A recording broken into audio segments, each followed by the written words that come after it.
Planet Fitness gets a lot more hate than it deserves. And I think that, you know, like, discourse happens, like, it's very easy to look at the concept of Planet Fitness, which is essentially just, hey, it's a line of gyms that are extremely budget. They're very much targeted at, you know, low-end exercisers. Yes, it's a little bit silly that they have things like a lunk alarm and they will kick you out potentially for grunting and being too jacked and lifting too much weight and all that stuff. But I think that it's very easy to get kind of mad about something online when you don't actually know, you know, what it's actually like. You've not actually met a person who, you know, actually goes to Planet Fitness. You've probably not ever been inside of a Planet Fitness and so on. And I'll be honest, I've never been inside of a Planet Fitness myself. Like, I just haven't. I've worked out in gyms that are similar to a Planet Fitness, and I'm gonna be quite honest, I actually have a lot of clients, including very serious clients, bodybuilding focused clients who are, you know, doing absolutely awesome work, crushing it, getting the results that they are looking for, who train at Planet Fitness. So I wanted to talk a little bit today about what that, you know, discrepancy is, right? So the reality is that a Planet Fitness is essentially just a regular gym that is very cheap, and there are a few limitations in terms of what equipment that they have. Typically, a Planet Fitness is something like $5 a month. Last I checked, you know, that's dirt cheap, right? Most gyms are going to be somewhere in the range of something like $30 to $50 a month, or, you know, potentially significantly much more than that if you're going to a fancy high-end gym, or if you're going to a specialty gym that has a lot of specialty equipment. At Planet Fitness, the idea is that they want to focus on those lower-end exercisers. So they don't want you grunting, they don't want you lifting a lot of weight. They typically will not have something like a squat rack. They may have a Smith machine, but not a squat rack. The dumbbells will only go up to a certain weight and so on. Now the reality is, I'm gonna be quite honest, this is more than enough equipment for most people. Especially when you are talking about somebody whose goal is not to be training for strength. They don't need to use barbell exercises. They don't need to use super heavy dumbbell exercises. You can legitimately get basically everything you need, physique-wise, health-wise, etc., out of just using machines, just using a Smith machine, just using some dumbbells, right? You don't need anything else. You can get a perfectly awesome workout in doing all that stuff. Hell, you don't even need any of that stuff to begin with. You can get a perfectly awesome workout in just using bodyweight exercises at home. I think that a Planet Fitness is a great option, right? It is $5 a month. It is dirt cheap. That's amazing. That means that it is very easy for you to get in. There's going to be minimal, you know, sort of shaming. So it's going to be a lot easier to feel like you are at home in this gym. That's great for beginners. Almost every beginner that comes to me tells me that they are extremely terrified of going to the gym. They're afraid of looking like they don't know what they're doing. And I'll be quite honest, like, we had that trend, I want to say like 5-10 years ago, where like everything was gym fails videos. People would be constantly like covertly filming you, you know, from a distance to like make fun of you online if you were doing something wrong. Again, yes, genuinely, there are some people who just do very weird stuff in gyms, but you don't want that. Like, it creates this panopticon, you know, environment where you just feel like you're being spied on all the time. You're afraid to do things that you think might look weird or might look wrong. And so very often that just discourages you from getting started to begin with. Those first experiences you have, the very first time you go into a gym, are very important in terms of setting the standard for what is going to follow. If you have bad experiences the first few times you go into a gym, you're probably going to quit and never come back.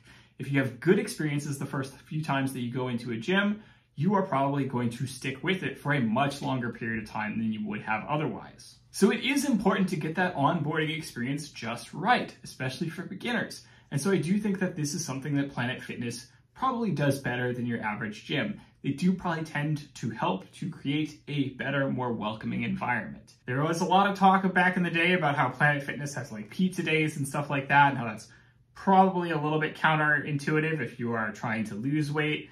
On the other hand, if you're not trying to lose weight and you're just working out to be healthy, which is a perfectly valid goal, like, yeah, what's wrong with that? Have some pizza when you go to the gym.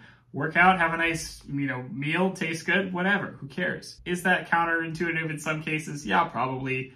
Is it fine in other cases? Yeah, probably as well. Probably not something to worry too much about. Now, the thing that I don't think we talk enough about, the actual real problem with Planet Fitness, the real problem that, is legitimately an issue is that Planet Fitness economically is not going to make sense for a lot of people simply because Planet Fitnesses, by nature of how cheap they are going to often create a bad experience in a different way. The reality is that let's say that you have a certain gym, it has a certain amount of square footage, right?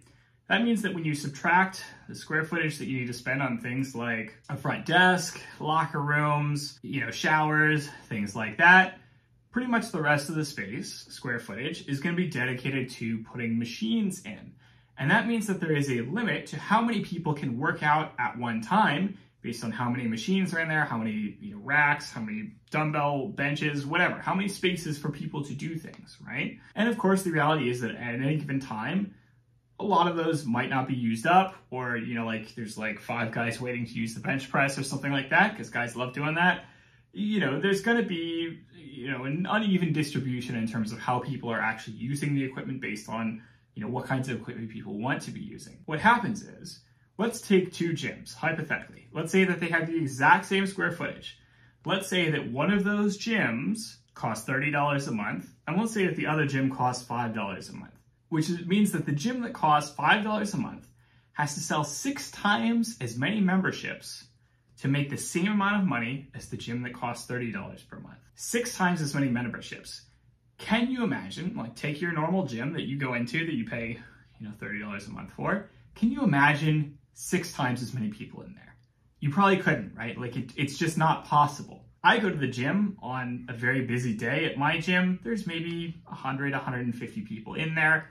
And to be quite fair, that's because a lot of those people typically are going to be in a workout class or something like that. I know this because my gym has, we live in the year 3000. My gym has one of those cool things where you have to swipe in at the door when you enter and swipe out when you leave. And so, of course, they know exactly how many people are in the gym at all times. And you can check on an app and see hey, how many people are at the gym right now? Which is wonderful. Wish I had this when I was, much younger. It would have given me a much better sense of when I should go work out and when I shouldn't. Can you imagine a situation in which I crammed, 600, 900 people into the same square footage of my gym? Impossible. Even when there's 100 people in there, it can be annoying at times to get a machine, right? So how does that math work out? Well, the reality is it doesn't. What this means is that very often a Planet Fitness, because they have to sell so many more memberships to make up the difference, a lot of those people are going to show up all at once. The gym is going to be insanely crowded. You're going to be fighting for equipment. And that's going to mean that, certain kinds of equipment you just may not very easily be able to access. And that's a problem because, again, the gym is just going to be overcrowded. But here's the other thing. When you have somebody who's paying a subscription that's like $5 a month, like your Netflix bill, well, Netflix is more expensive than $5 a month nowadays. But let's say that you're paying a subscription that's $5 a month. And let's say that, you go to the gym for a month or two, you get bored, you decide it's not working out for you, you decide, okay, I'm going to quit. If that monthly fee that you're paying is $30 a month, you're going to be like, wow, that's actually a lot of money. That's $360 a year. I should cancel that pretty quickly. You're going to probably go ahead and get that canceled ASAP because it's a significant enough amount of money that you don't want to have that keep coming out every month. $5 a month, on the other hand, is like going to Starbucks once. It's like going to McDonald's once, right? It's a small enough amount of money that psychologically, you're probably not going to worry about it nearly as much. And then you're probably going to spend a lot more time being like, should I cancel it? Oh, maybe I'm going to go back. Maybe I can convince myself to get back on the habit. Maybe not. That continues for, say another 6 months, 12 months, whatever. And eventually you finally go ahead and cancel. And so they get a lot more money out of you when what happens is you're not actually using the gym. And this is actually what they want. That's the thing. It's because Planet Fitness knows that their business model relies on having to oversell relative to other gyms. They have to oversell how many memberships they're making. They are actually relying on the fact that a lot of those memberships are going to be people who are not coming into the gym at any given time and are just paying for something that they don't use. That's the real problem with Planet Fitness, is that their business model relies on the fact that for, say, every one person who comes in and uses their gym actively, they have to have probably about 5 people who are not using the gym actively, right? They have to have a lot more people who are just paying, not showing up very often, or Maybe you have two people who try to use the gym actively, and then one of those people can't get a machine because it's being used up by the other person, and that person ends up getting frustrated and leaving and moving on to a different gym sooner or later. That is the business model for Planet Fitness. The business model for Planet Fitness is that they rely on having to sell a lot of memberships to people who are never going to make use of it, and that's a problem. That is taking advantage of people, quite honestly. And it is intentionally priced very low. It is intentionally priced that way because it makes it easier to take advantage of that psychological fact. That's not to say that you can't get a great workout at Planet Fitness. If it works out for you, awesome. Highly encourage it. Use that gym actively as long as it's not too busy and so on. However, the real problem is not that a Planet Fitness is going to hold you back because of the equipment that they have. It is that you could be potentially in the long run held back slightly by the fact that your equipment is going to be busy, your equipment is going to be packed, and as a result, they're relying on a bunch of other people who are subsidizing for your membership. That is all for this week's video. I hope you've enjoyed it. As always, don't hesitate to like, comment, subscribe, all that other fancy stuff that you do when you see a video that you like, that makes you feel all warm and fuzzy inside. I will talk to you all next week. Have a good one.